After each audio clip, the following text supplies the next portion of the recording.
I get it. In a franchise where some of the characters' names are literally just a keyboard smash, most mysterious is a tall claim. But when I say most mysterious, who do you think of? Because mysterious to me doesn't just mean lack of information. If we're talking about the characters we know the least about, that would probably be something like the Shadow animatronics. Or scratch that, specifically this Shadow guy. He's in FNAF World and he's just busting it down Fazbear style. We don't know anything about this guy besides the fact that he's based as hell. But when I think mysterious, I think of characters that we have a lot of questions for, but little answers. Those previous characters don't even give us a lot of questions to ask, like the Shadow animatronics. We don't know anything about them, so there really isn't a mystery, there's just a lack of information. But a character like Eleanor is filled with questions. Some of you, a lot of you even, may not even know who Eleanor is. But she is in the games as of Into the Pit. No, that's not Circus Baby. That's a different character. Eleanor is a character from Fazbear Frights, who's essentially the antagonist of the epilouges. But for as much screen time as she gets in the book, and as much information as we have about her, her whole existence is still a huge question mark. We're never told exactly who or what she is and where she came from. She just is. Or at least that was until some recent releases have shed some light on it. So Slices, put on your aprons and let's bake ourselves a theory. So what do we know about Eleanor? Well, she first appears in the story To Be Beautiful, the Fazbear Frights short story that this minigame is recreating. I have a full audiobook of this story on RyeDoze, which you can find right here. But in case you don't want to watch that, here's the basic, super brief synopsis. Okay,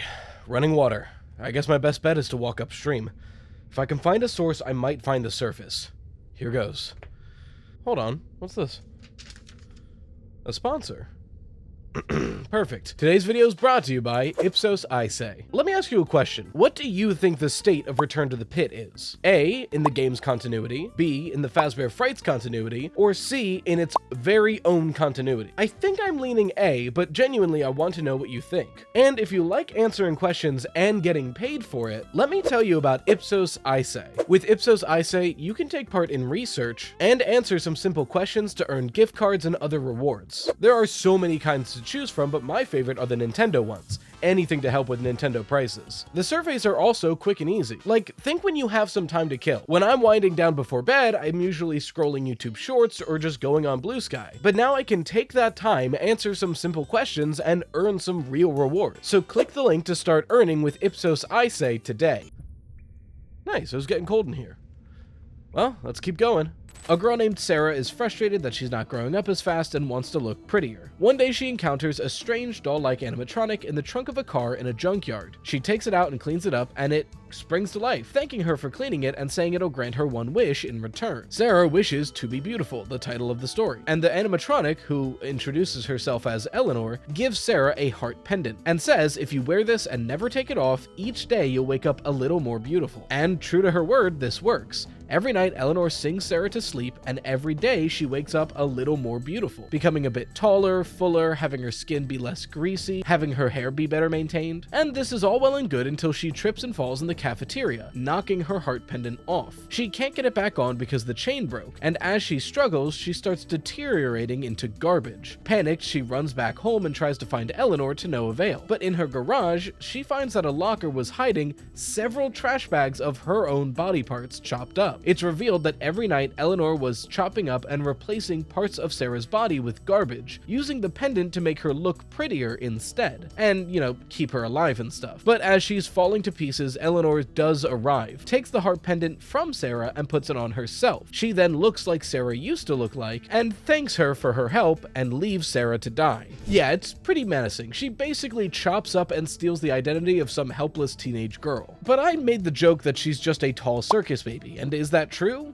Frankly, not quite, but I see the confusion. Here's how she's described in the story. Whatever it was beautiful. It had wide, green, long-eyed lashes, pink Cupid's bow lips, and pink circles on its cheeks. Its face was painted like a clown's, but a pretty clown. Its red hair was pulled up into twin pigtails on top of its head, and its body was sleek and silver, with a long neck, a tiny waist, and a rounded bust and hips. Its legs and arms were long, slender, and elegant. It looked like a robotic version of the gorgeous supermodels whose pictures hung on the walls of Sarah's Eleanor's room. We get later descriptions of Eleanor throughout the story as she's becoming more and more outwardly evil, but they all basically stem from this description, just looking more gaunt and scary. But yeah, the book basically describes her as a really hot, tall clown girl, and we're not going to get into what that's supposed to mean. But keep in mind those descriptors for later: a painted face, red pigtails, doll-like appearance, red cheeks and lips. But that's pretty much all the information we get about Eleanor directly. We don't get to know where it came from. We don't get to know what it's made out of. Frankly, Eleanor's appearance in this story doesn't even indicate it's related to Fazbear's at all. Sarah finds her in an abandoned car in a junkyard sticking out of the trunk, and even though she's the main antagonist of the epilogues, we don't get any more information about her origin in them. In the epilogues, the Stitch Wraith, or this robot that's possessed by two different spirits, Jake and Andrew. Look, we're just gonna skip past a lot of the details. We're really talking about Eleanor here. You don't need to know how the Stitch Wraith works for this theory, so we're just gonna move on. Is collecting all of the agony-possessed objects that are causing all of the terrible tragedies within Fazbear Frights. And once they're all in the same trash compactor, they turn it on and throw themselves inside, hoping to destroy all this misfortune and finally move on. But in that moment, Afton rears his ugly head. The agony they'd been collecting is from him, and now that it's all in one place, they essentially put him back together, and he begins to try to take control of this massive amalgamation. And it's in that moment that Eleanor shows up,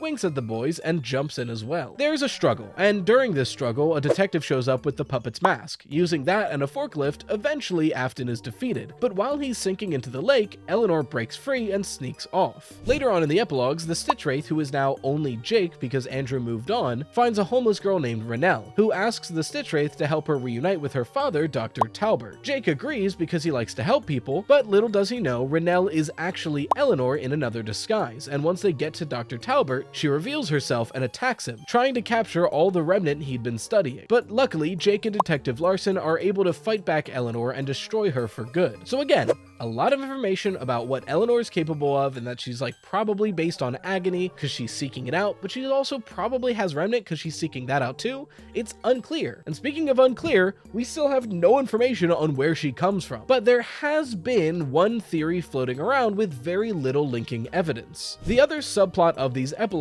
solely follows Detective Larson trying to investigate the Stitch Wraith, and in his investigation, he finds the ball pit from Into the Pit, and notices that there's blood all over most of the balls, so he collects a bunch of them and sends them in for testing. The testing brings results of over 30 different blood samples, all from the same source, but all from different years. Essentially, the results seem to indicate that something has been bleeding into this ball pit for 30 years, at least. Because we had no leads, a lot of people just assumed that these two subplots were related, and whatever Eleanor is, she's been bleeding into the ball pit for 30 years. And maybe that's where she was like creating Fazbear Frights nonsense. We really don't know. Frankly, we're not even certain that she's an agony manifestation. We just know that the things she's capable of are things we see other people who definitely are using agony do. Things like throwing people into their worst memories, manifesting black tendrils, and being able to instantly kill people you touch. If the mentions of agony and Remnant are starting to lose you, let me just do a very quick summary. I'm not going to even do a bit for this one, don't worry. I lied, we're doing a bit. Anyway, the way possession works in Five Nights at Freddy's is very emotion-based. Positive memories and spirit, whether or not they died horrifically, possessing metal is seen as Remnant. And generally, Remnant can help do positive things, like expand happy memories, and also allow spirits to possess things. But Remnant is specifically the mixture of metal and spirit, whereas agony is the energy associated with the emotion agony. The thesis presented in the books is that if something truly horrible happens, nearby objects can be infected with the agony felt in that moment. So agony, while it can be sourced from someone,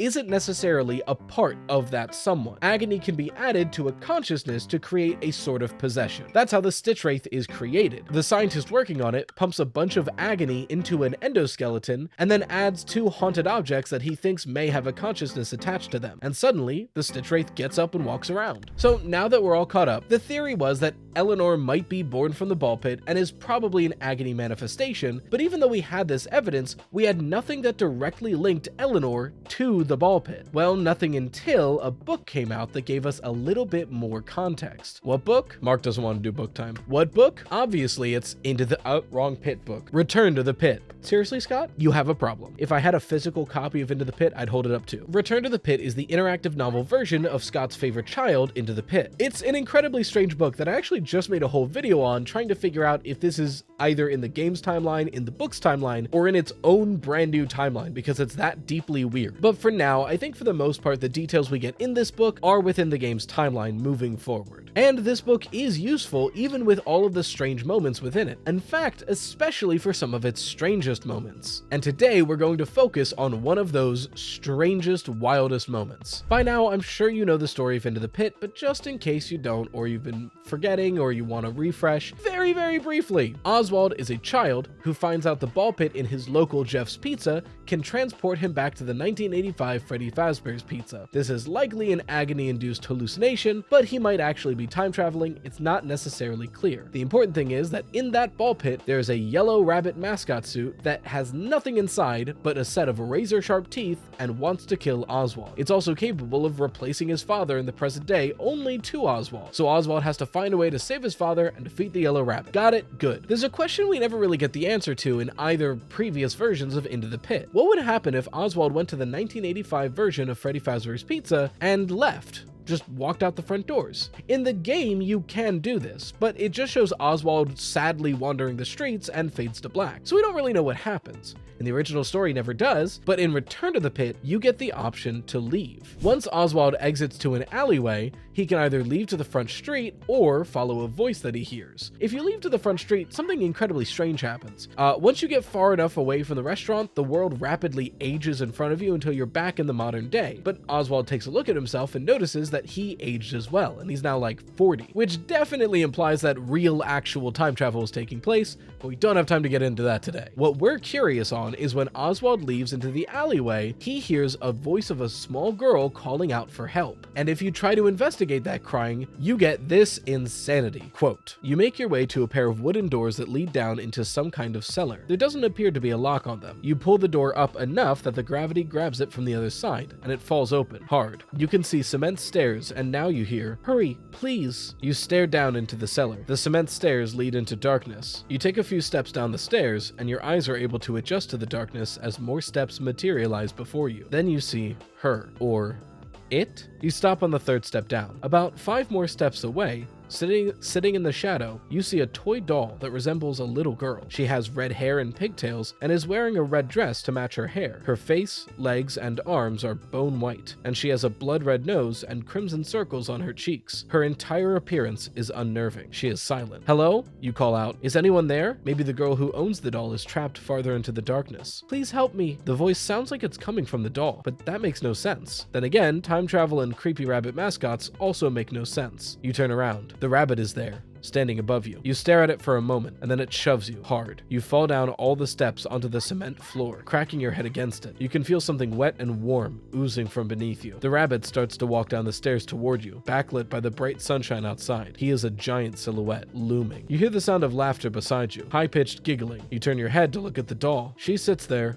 perfectly still, but the laughter gets louder and louder. Her head suddenly snaps to look at you. You struggle to get away. The rabbit is there. It attacks. You feel sharp, cold pain and scream out. This is wild. And frankly, even in an insane book, this is one of the most insane moments. But it's also kind of telling us a lot, isn't it? Once again, here's how the doll's described. Red hair, pigtails, red dress to match, red cheeks, red lips. Do you remember how Eleanor is described? Pink Cupid's bow lips, pink circles on its cheeks. Its face was painted like a clown's, but a pretty clown. Its red hair was pulled up into twin pigtails on top of its head. Now I hear you. This is not the same exact description, and we never get Eleanor's nose described. She might not even have one for all we know. But keep in mind, this is a doll within an agony-induced time travel hallucination, and Eleanor is an animatronic. So the fact that this seems to be a doll version of the animatronic Eleanor, I don't think is an accident. Almost like Eleanor, a thing that takes many forms in the story she comes from, is taking another form within this agony space. Now, some people have said that this is a circus baby doll, and frankly, I understand the confusion, because Circus Baby and Eleanor are basically like weird sisters. But frankly, it is hard to